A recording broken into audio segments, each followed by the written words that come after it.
এবার যদি মহিলাদের পক্ষ থেকে প্রশ্ন করা হয়, হুজুর এই সংসারের মালিক যদি আমরা দুইজন হই, তাহলে পুরুষের হাতে পরিচালনার দায়িত্ব কেন দেওয়া হলো? এমন একটা প্রশ্ন তাদের পক্ষ থেকে আসতে পারে, কথা কয় না? আল্লাহ সমান অধিকারের স্লোগান দিয়ে যেমন এপাশের প্রাইমারি স্কুলের হেডমাস্টার একজন দেখা যায় পুরুষ, আমরা 2 কিলোমিটার দূরে আর এক স্কুলের হেডমাস্টার মহিলা।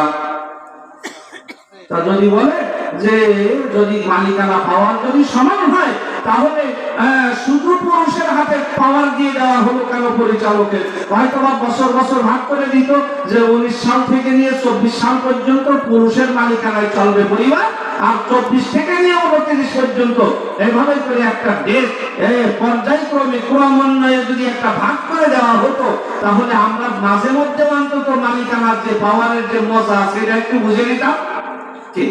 বন্ধুরে আমার ভালো করে খেয়াল করেন, আল্লাহ ডাক দিয়া বলেন, খবরদার খবরদার,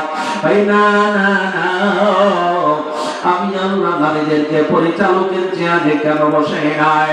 ও বান্দি শোনো, বিমা ফাদ্দালাল্লাহু বা'দাহুম আলা বা'দ, আল্লাহ পরিচালনার জন্য, পরিচালক হওয়ার জন্য যেই হাত দরকার, যে যোগ্যতা দরকার, আমি আল্লাহ কোন নারীকে সে যোগ্যতা দান করি নাই।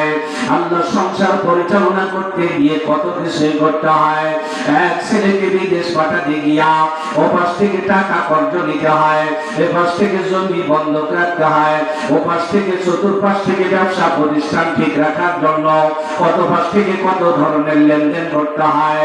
আল্লাহ ডাকিয়া বলেন, খবরদার, আল্লাহ এত ধরনের লেনদেনের বোঝা বহন করার শক্তি আমি আল্লাহ দুনিয়ার কোন নারীকে দান করি না।